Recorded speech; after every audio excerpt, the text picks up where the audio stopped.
इस देश में एक आतंकवादी आया जिसका नाम था सेंट जेवियर। आप सोच करके देखिए, जिधर से भी आप गुजर जाते हैं, दिल्ली की सड़क हो, बेंगलोर की सड़क हो, कोलकाता की सड़क हो, गोवा की सड़कें हो, कहीं से भी आप गुजरते हैं तो आपको बड़े बड़े इंस्टीट्यूशन, बड़े बड़े यूनिवर्सिटीज, बड़े बड़े कॉलेजेस, बड़े बड़े शिक्षण संस्थान सेंट जेवियर के नाम से देखने को मिलते हैं। Saint Xavier college, Saint Xavier university, Saint Xavier educational institute. उस समय आपको लगता है कि सेंट जेवियर तो कोई बहुत बड़ा शिक्षाविद था, सेंट जेवियर तो कोई बहुत बड़ी महान हस्ती था, जिसके नाम से इस देश में 100 से ज्यादा कॉलेज है और 10 से ज्यादा यूनिवर्सिटीज हैं, एजुकेशनल इंस्टीट्यूट्स हैं। ये सेंट जेवियर कौन था? यदि आप इसकी तहकीकात करेंगे और तह में जाएंगे और इतिहास को खंगालने का प्रयास करेंगे तो आपको पता चलेगा सेंट जेवियर ईसाइयों का सबसे क्रूर आतंकवादी था, जो हिंदुओं को ईसाई बनने के लिए उत्पीड़न करता था और जो हिंदू ईसाई बनने से इंकार कर देते थे उनके नाखून खींच लेता था, उनकी पलकों को काट देता था, उनकी आंखों को निकाल लेता था। और ये मैं कोई ऐसी हवा में बात नहीं कर रहा हूं, इसके प्रमाण आज भी आपको गोवा में देखने को मिलेंगे। आप जब गोवा जाते हैं तो वहां इस चौक चौराहों पर ऐसे बड़े बड़े खंबे बने हुए हैं और उनका नाम है हथकतलू खंब। उस हथकतलू खंब का यदि आप इतिहास जानेंगे तो आपको जान करके आश्चर्य होगा।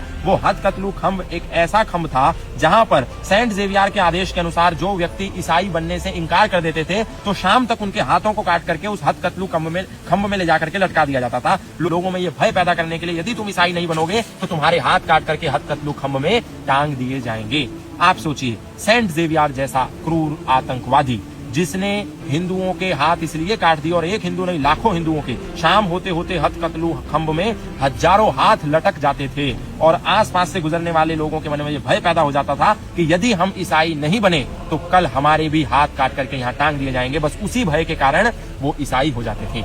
सोचिए, ऐसे क्रूर आतंकवादी के नाम पर आज भी भारत में कितनी यूनिवर्सिटीज, कितने एजुकेशनल इंस्टीट्यूट्स, कितने कॉलेजेस, कितने एजुकेशन सेंटर्स बने हुए हैं और हमको लग रहा है ये कोई बहुत महान आदमी था।